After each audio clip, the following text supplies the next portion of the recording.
all 44. And welcome back to Jeff Koinange Live here at Citizen Television, here with two distinguished gentlemen who are trying to change the face of Kenya, one person at a time, or maybe one county at a time. And this comes on the heels of this report here called Ethnic and Diversity, an audit of the County Public Services 2023, talking about ethnic balance in counties. Is there an ethnic balance, or is it an imbalance? Reverend Dr. Samuel Kobiak, chairman of the NCIC, says a lot of work needs to be done. Only 13 counties have complied so far. And former Minister Dalma Satiena says this can be done in our lifetime. Gentlemen, Yes. let's break it down to examples. A county that performed, that really impressed your audit, is which one and why? The county that performed the best is Marsabit. Marsabit County. Marsabit County. Marsabit County has a 33.4% of the Borana, which is the dominant ethnic community there. In the employment is only 33.4%. Okay? Mm-hmm. The one which performed the worst is Bomet, mm-hmm. which has 97% of one community.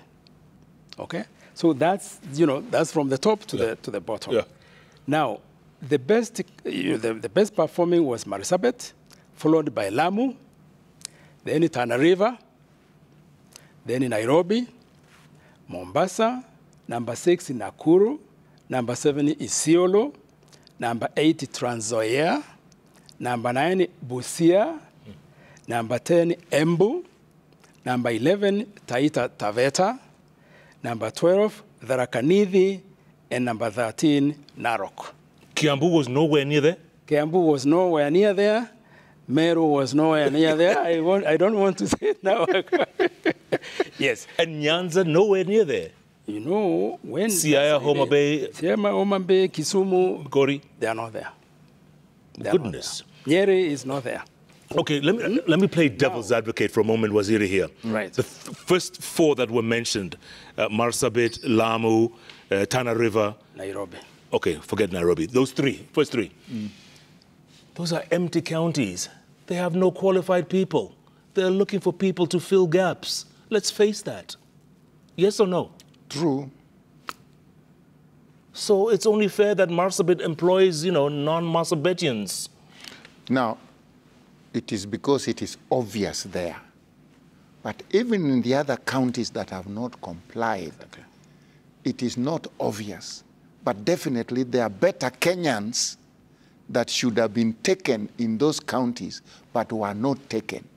They were using their own people, whom if you assessed in competition with the rest of the best from the Republic, you would not give them those jobs. Yes. Second, I want you to take note. You were there and you know very well what the Wazungu did for Kenya. Some of the best teachers were whites, isn't it? Yes. Some of the best people that can actually change the county services are from the rest of Kenya. They were not born there. So only you can say Lamu and so on did not have the people with the capacity. Every county also does not have people with the capacity in some professions. Right. But because they have theirs who may not perform to the highest national standards, they take theirs. So our total productivity as a republic is suffering from that kind of engagement in that county. Yes. So let's say, okay, Kiambu County. Yes. Big disappointment, you say at the end, right? Because they're only employing their own people. Yes. Very tribalistic. Let's face it. Kiambu is one Call it of regional. the most... Waziri, it's tribalistic. No, I know some other tribes who have also been engaged in Kiambu. Not many, though. But not many. Really, Kiambu is one of the most cosmopolitan counties. One would think. Yes, it is. It is. And you even have, you can live in Kiambu and work in Nairobi. Mm-hmm. So there's absolutely no reason why Kiambu should not have made it to the list of those who have complied. But also the reverse of what you said, Jeff, about Marsabit. You have, say, West Pokot. You have others that are comparable to Marsabit. Okay? But Marsabit complied and they didn't. So really there's no good reason why any county of the 47 counties should not comply with this.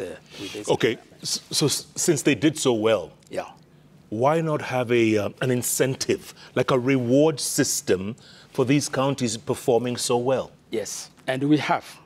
We gave the first, because we rewarded them, all the 13, we had invited them, and we gave them a trophy and a certificate, and actually what we want to go even further than that is about this Equalization Fund. Which is, Waziri? There's 6 billion shillings right now in the Equalization Fund. This was a fund we created to be used by the national government to support the disadvantaged counties, particularly the ASAL areas, who, because of the geographical environment, were not able to generate enough local resources to undertake their development activities. So they would be given access to the Equalization Fund. That has not been implemented up to now. No. So the money is sitting somewhere? It is sitting, it's in government. Yes. So that is the money that should be used to reward in terms of providing development capital to the counties that comply to the constitutional rule of 30%. Now, when there is that benefit, and that fund was supposed to increase even in percentage, it's a fixed percentage as of now, but we had envisioned that we would increase the allocation to that fund, right? So that the national government is able to deploy resources to help the equalization in terms of development of all the counties in Kenya. Tell me something, Dr. So with Marsabit topping the counties, do you want to tell me that in 10 years' time, Marsabit will be a totally different place? Oh, yes, if it continues like this way. In terms of production, in terms of creativity, in terms of everything that Waziri was talking about. Yes, yes. No, not employment only, will count towards what you are asking us. It is employment plus other resource deployment. Right. And in 10 years... It stands that chance. Yeah, if it continues like this, in 10 years, it will be miles ahead of those who will not have done what they have done. Because if they are attracting among the best, as Waziri has been saying, this has a multiplier effect.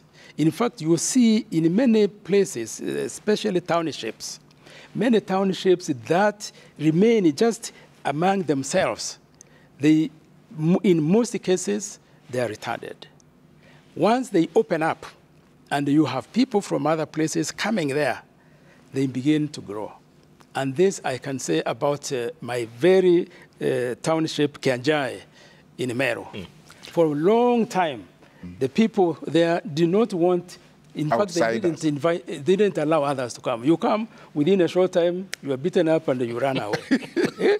Until they realized, hey, kumbe, if we actually open up, it's better for us. We can now benefit other people started from coming. Outsiders. Because an outsider, if in quotation marks, there are things that the input that they enrich, the culture there, including of work, including work ethic. There is a lot that you can learn and benefit from people from outside the community. So this is actually this is scientific. My other profession is city planning.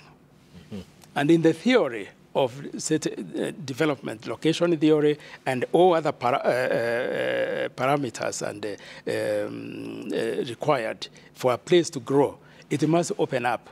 And it is not the very local people there who actually are responsible for that development. It's those who come from outside. So this action can be applied Yes. in the counties, and you will see that those counties who have now spearheaded in this area, they will advance better than the others. I went to Marsabit myself. The big advantage I found in Marsabit was attitude.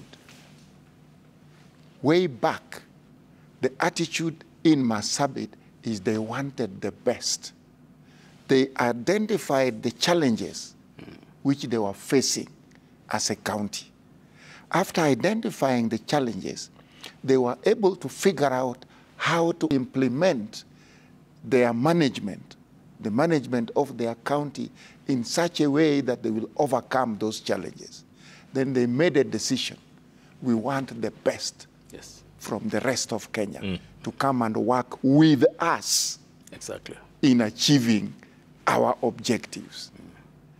And it makes a big difference, if I can call him an outsider. When he comes there, he has no influence by those clan groups that may also be undermining performance in the county. His is to deliver on the objectives, right? Yeah. And they tend to make a big difference in a county when you have 30%. That was the reason we came with 30%.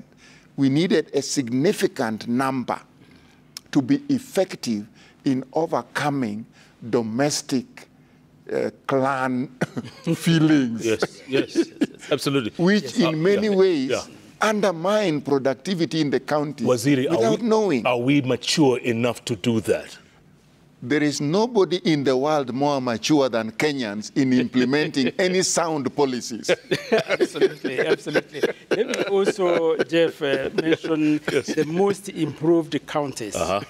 There are 6 of them. Most improved. Most improved. From 2016, when we last did this ethnic audit. Nairobi, in 2016, was at 51.8%. 51.8% were Kikuyus in Nairobi. In 2023, it's 39.9%. So it's the most improved, and we are rewarding Nairobi for that. The second most improved is the Rakanithi. Yes. 2016, it was 74.7%. In 2023, it's 68.41. Okay. Busia was the next. Number 4 was Embu. Number 5, Mombasa. And number 6, Nakuru. Now, what we are doing here is actually that reward system we are talking about, because these are the most improved. When others know that if you improve, then you enter this category where you will also be rewarded. And so these 6 have all done very well. Some of them, of course, are in the 13, but others are not. Right. Yeah. So this should encourage every county so that they know they can actually improve, and they will be recognized and be rewarded for that. And those who don't, what happens? Those who don't, we will have to find a way of, I don't want to talk of the war of the list of shame. Yes. You know, but what we want to do is actually to work with them and say, you did not, you are not compliant this period, but we want to work with you and so that you can be in compliance next time round. And what we are going to do now, we are not going to wait until 7 years. It's an annual. And we want to have, we want to work with the Kenya Bureau of Statistics so that we can have an annual report of how the counties are doing, the state of counties in the area of employment. If we do that, then they will be reminded all the time that actually they need to improve. And that is what we are going to do. And that's what I was saying, that we can have a multi-agency approach so that we work with the other agencies here.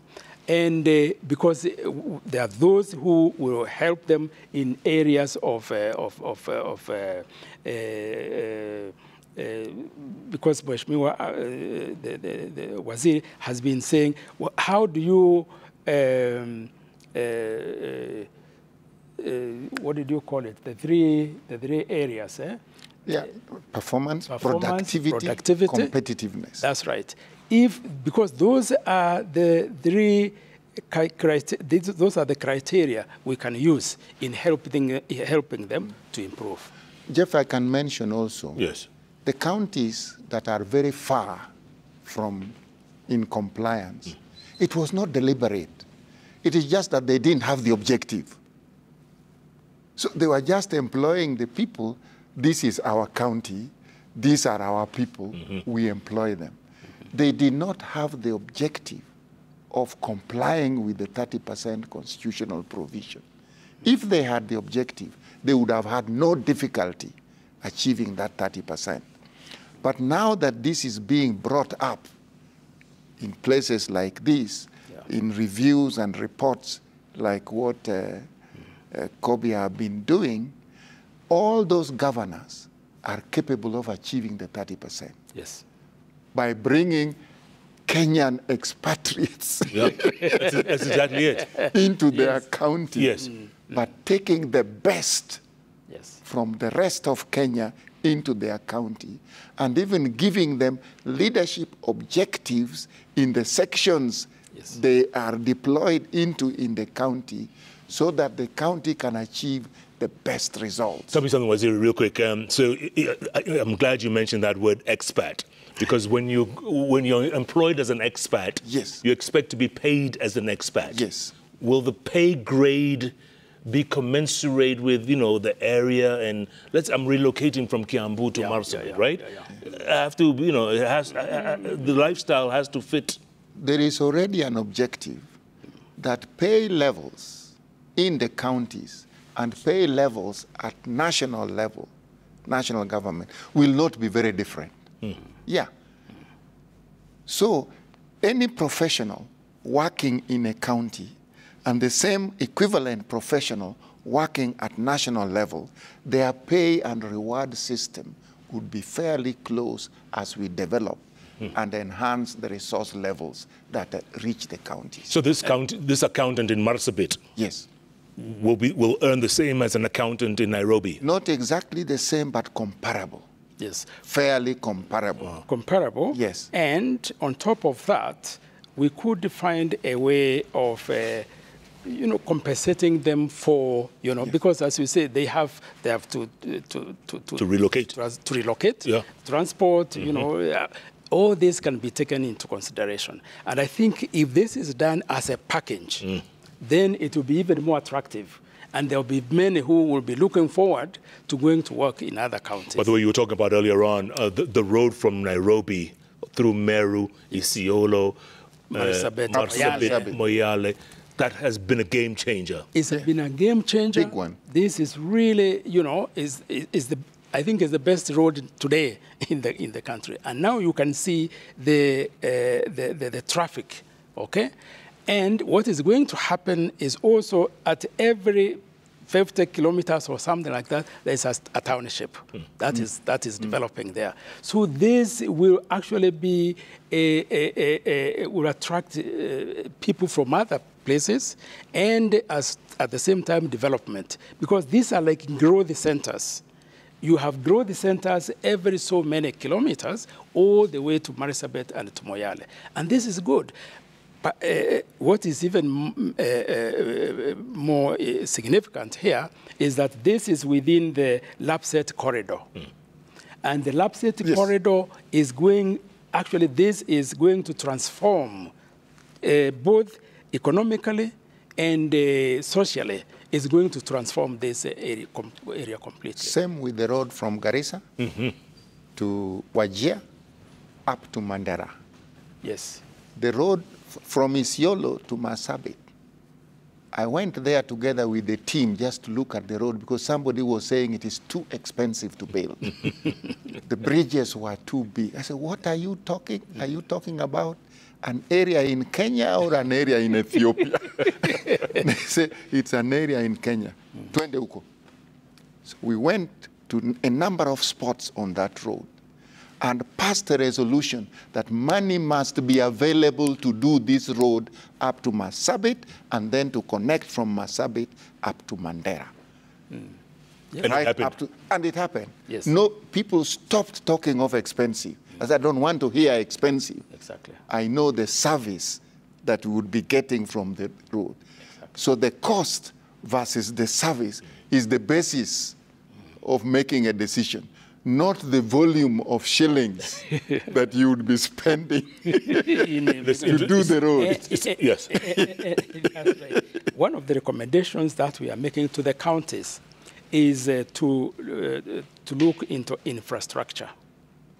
Because we have realized, for example, now this we have talked of this highway, you know, but those counties that have a better infrastructure in terms of roads, in terms of you know, other amenities, also are the ones that are going to attract even more than, you know, the others that without. So we are recommending that they look into infrastructure, and we are going to recommend particularly this Equalization Fund can actually be used in improving the infrastructure in every county, particularly the ASAL counties, because those ones have been historically and structurally disadvantaged, you know, for a long, long time. So this is the time to right the wrongs that were made at that time. Yeah. And that is why Equalization Fund was created, so that at least you can create an enabling environment in these counties, so that, you know, because when we had the governor of Marsabit, for example, was saying, look, I don't know what Marsabit would be like if we didn't have devolution. These 30 different ethnic communities who are employed there, today, of course, they wouldn't be there if it were not for the devolution. So we must do everything to make sure that devolution does not fail. And Jeff, that is I can why tell you, one of the things that we are going to do as NCIC now because of this, we are going to have a national conversation. You know, devolution has celebrated 10 years. But I think there's more. We have to interrogate very critically what have we achieved, and where have been the challenges, what experience, what lessons we have learned, and the insights that we have gained during this period. And what is it that is making it difficult? Because sometimes politics, the kind of, and we have talked of politics of patronage and all that, these work against actually devolution. So we wanted to have Kenyans, we'll provide a national platform where we'll bring Kenyans from all walks of life and say, what is your experience with the devolution? Waziri. Jeff, I can say there is no part of Kenya that cannot be developed. No. The problem is a lot of decision makers at national government level have not been to some of these areas. I visited each of these counties. You would be shocked the opportunities even in Marsabit itself. Oh, yes. Oh, yes. It is not all uniform, but there are some areas that have such high development potential that if funds were available, we would get some of the best products from those places, even for export, for the whole country. In fact, if you go during the rainy season, you'll say, why is this place not inhabited? Exactly. Why? The countryside is beautiful. So there is no part of Kenya from Lake Turkana up to Lamu, from Lamu up to Busia that cannot be developed. It is the amount of resources required that may be different, right? Yes. That if you are going to Mandera, you may have to look for 20% more capital resources to do the same job in the place. If you go and look at Wajir, you may require a certain percent of resources. If you go look at Turkana, you may require a certain level of resources. I went up to Turkana, round that lake. You would be shocked the development opportunities in the place. And yet? Nothing has been done because of the capital requirements. And also leadership, Waziri. And leadership, Waziri. Leadership at local level or at national level? Both. Right. Both. Now, leadership is our job, isn't it? Yes. So let's look for the right people who will develop the right policies and implement the right programs that will help all Kenyans. Well said. Time to take a look at the Magic Wall, see what people are saying out there, because it's a very sensitive topic. Waziri, you're laughing. Albert Okondo said, oh, that's a long one.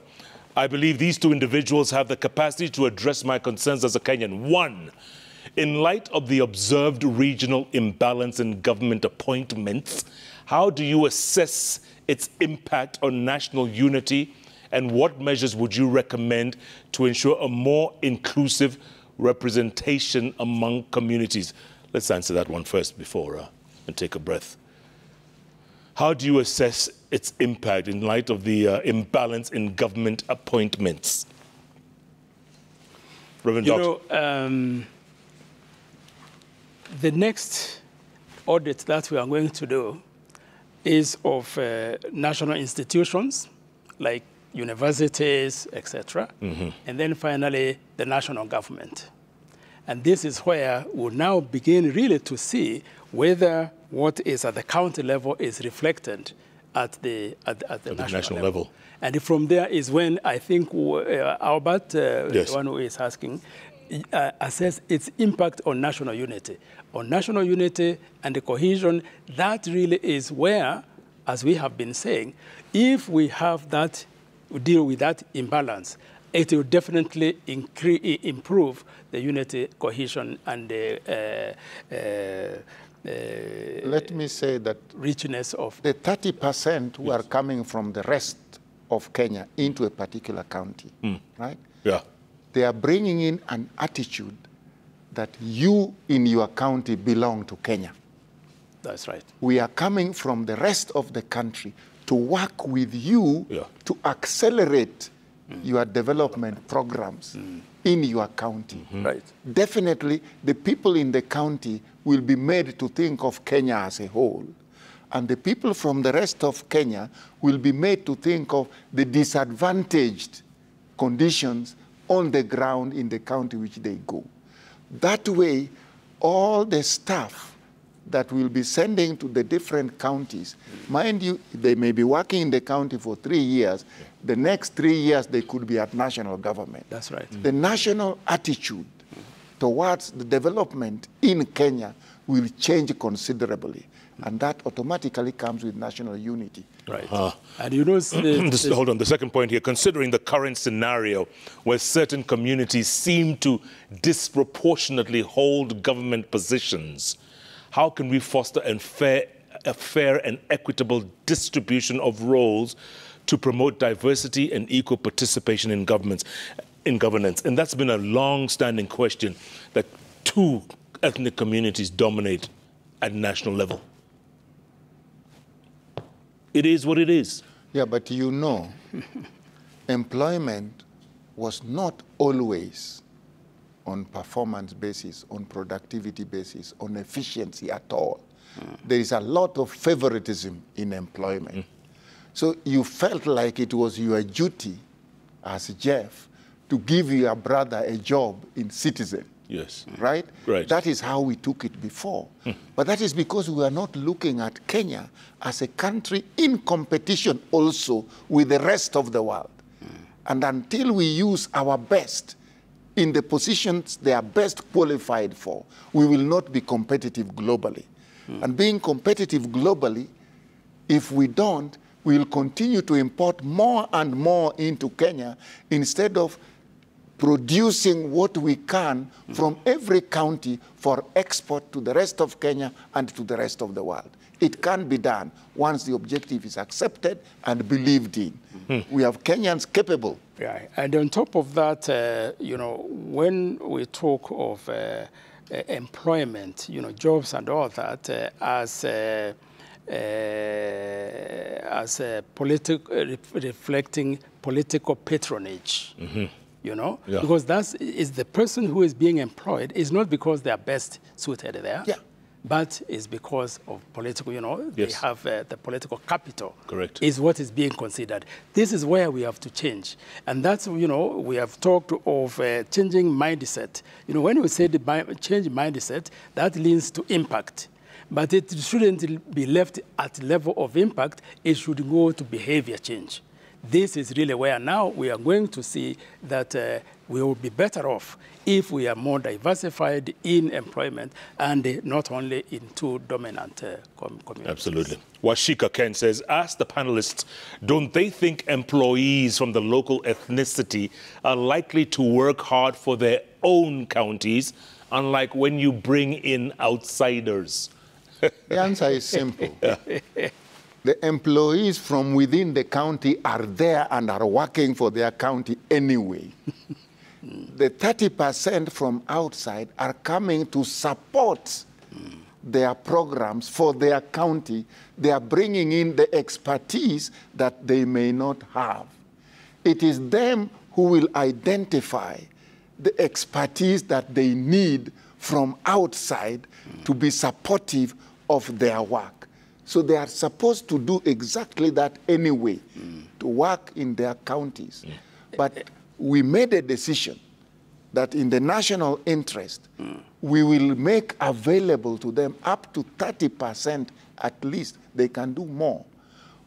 The expertise we have from the rest of the country, so that instead of taking 7 years to achieve the same level of expertise, we will give them one from outside, so that in 7 years, their local expert will have a comparative opportunity to see what should be done in that profession for the benefit of that county. And although I don't have empirical data to support what I'm going to say, is that there is tendency for the outsiders to work even harder than the locals. Right. Because the locals might consider it this as their right. Yeah, privilege. Okay?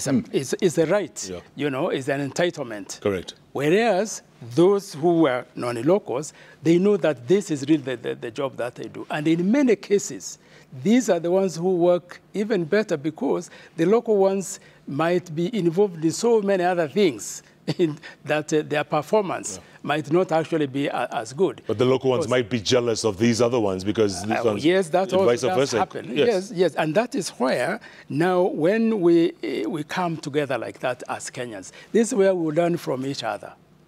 And this is what we did. Can also mention, we did introduce performance management in public service. It has gone down a little, but this is something we have no choice. It has to be brought into action. Performance management ensures that every employee has a productivity target. That's right. His job is clear, productivity standards are clear, and he has to pursue those productivity standards that would enhance the output from the county and make the county competitive nationally and Kenya as a whole competitive globally. Right. Min Azari says, I decided to drop my father's O name and opted for my grandfather's Cody. I'm glad that wherever I go for interviews, those same people are now confused, yet shamelessly ask, Cody unatoka upande gani ya Kenya? My last name O has been a curse and a blessing. Oh my goodness. All right. Apollo Killian says, I have experienced ethnic discrimination while looking for a TSC job in the name of not being a local. It is 9 years now since I graduated, but as they say, let me trust the process. Kiplimo Elfa says, the ethnicity has been a major problem in the civil service in this country. Let's not be surprised about the data shared yesterday about how county governments are doing. It is deeply rooted. Let's derive a plan to ensure we distribute the jobs reflecting the face of Kenya. Absolutely. Sir Nixon Dugida says, NCIC should sensitize people, especially young ones, to appreciate ethnicity and diversity and appreciate the uniqueness of all people, but shun away from ethnocentrism totally, such that, for instance, it'll be possible to have a Turkana president deputized by a Giriama.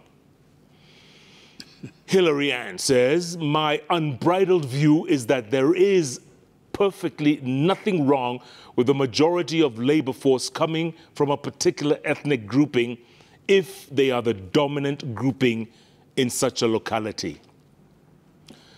Babu Michael says ethnic balancing is a great concern when it comes to employment in this country, from the national government to county governments. In this regard, we expect the national government to lead by giving a good example, but we are still to hear of shareholding stories. Lugori says the juggernaut of ethnical balkanization is real and dominant in both local and national government. I once missed out an opportunity at a certain county government, not because I didn't have the required qualifications, but because I spoke a language that was not theirs. Fred Silla says, I haven't been discriminated in any way as I couldn't go past the application phase. I don't know if the shortlists are generated as per the second name. We still have another Wednesday in November. Yes, we do, Fred. Thank you for that. The level of ethnicity in job opportunities in the country needs some proper and serious attention by the relevant authorities, says Nyawera. Lucky Boy Maingi says, yes, there is tribalism. So what do we do? Addressing tribalism requires a multifaceted approach, including promoting national unity and implementing policies that ensure equal opportunities. Transparent in various sectors, example, job recruitment, help mitigate tribal biases. Right, absolutely. One last one as we take a breath here. Alex Wasike says, this is an open book, and it's sad. Tribe can give you a job, but not the skills one has. Absolutely. Wow. There was Kenyans expressing themselves, Dr. Ari. Yeah, there's one who asked about, or recommended NCIC to do sensitization. Yeah. One of the recommendations that we have is exactly that will be a process of sensitization at at county level and at national level. And as Yuan repeated what we had said before, that this multifaceted approach will be able in implementation, because the next thing, most important thing is how are we going to implement the recommendations that are here. And that's the next most important thing, and part of that is sensitization. We'll be inviting Kenyans to make proposals on what should be done. So that sensitization can actually have an impact on the ground. Waziri, since you've been preaching so much about unity in this country, which I find very hard to believe or swallow, I want you to tell those people out there watching, because it's up, at the end of the day, it's up to them. You know, we can be as tribal as we can here or in our homes, but at the end of the day, we're not going to achieve anything being tribalistic. Absolutely. What do you tell them? 60 years after independence, it's only 40 years and it will be 100 years.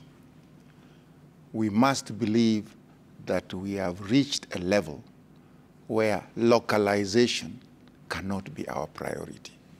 Equalization in terms of development of the entire republic should be a priority for all of us, because this would enhance the opportunities for future employment for our people. The biggest challenge we have now is employment. Why do we have it? It is because of localization of both thinking and activity. We are not thinking in terms of creativity to be able to generate employment through enhanced capital levels, which should be at national level. We should be able to accumulate sufficient capital and reduce our consumption percentage. Some counties are consuming 80% of their revenue, when they should not consume more than 70%. Some are even 87% of their revenue. It is time that the 30% development allocation from whatever revenue you get should be enforced very strictly, so that if your total revenue is 100, 30 should go to development. 70 you can pay salaries and spend on any other recurrent expenditures. I'm saying Kenya has opportunities. Kenya has educated enough people. Kenya is ready for enhanced performance, productivity, and competitiveness, continentally here and even globally. Let us change our attitude, prepare our vision, and begin to work on this. In our lifetime. Definitely. Reverend Doctor, thanks so much for your time. Thank you. Appreciate it. Thank you very much, Jeff. As always. Asante sana. Two distinguished gentlemen. Thank you. Speaking their mind. That's what it's all about, folks. You cannot find these kind of guests anywhere else than right here on the bench. And this is what we talk about when we talk about our Kenya. Kenya first, everything else second. That's the bottom line. Like Waziri said, we're 60 years in and 40 years to go before we turn 100. Do the math. You want to wait 40 years or you want to do it now? It's up to you. Thanks so much for being a part of JKL. Remember, if it's Wednesday, it's all about those 3 letters on the keyboard that follow each other. JKL. Thanks for being a part of this show. Good night, good luck. God bless Kenya and all 47 counties. Victoria. Thank you very much.